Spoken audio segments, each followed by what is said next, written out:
प्राचीन तक्षशिला विश्वविद्यालय का एक कोना, जहां एक तेजस्वी और क्रोधित ब्राह्मण बैठा था, चाणक्य।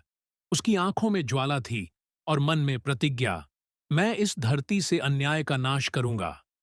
कहानी शुरू होती है मगध साम्राज्य में, जहां राजा धनानंद के अत्याचार से प्रजा त्रस्त थी। चाणक्य वहां न्याय की गुहार लेकर गया, पर राजा ने उसका अपमान किया, उसके बाल खींचकर दरबार से बाहर फेंकवाया। अपमानित चाणक्य ने मिट्टी उठाकर प्रतिज्ञा की, मैं इस साम्राज्य की जड़ें हिला दूंगा। मैं ऐसा राजा लाऊंगा जो धरती पर न्याय लाएगा। उसी समय जंगलों में एक बालक खेल रहा था, चंद्रगुप्त। चाणक्य ने उसकी आंखों में तेज देखा, उसे शिक्षा दी, युद्ध कला सिखाई और राजनीति की गहराइयों में डुबो दिया। चंद्रगुप्त बड़ा हुआ और चाणक्य की योजना शुरू हुई।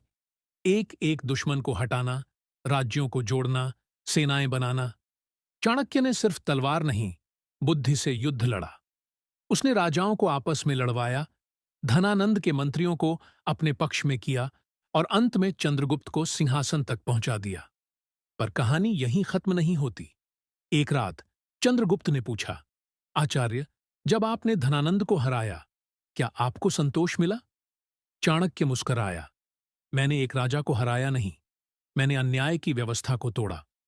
पर यह लड़ाई कभी खत्म नहीं होती। वह खड़ा हुआ और दीवार पर एक नया नक्शा टांग दिया। अब समय है अखंड भारत का। चंद्रगुप्त, तू सिर्फ राजा नहीं है, तू विचार है। और जब तक ये विचार जीवित है, कोई भी अत्याचार स्थायी नहीं रह सकता।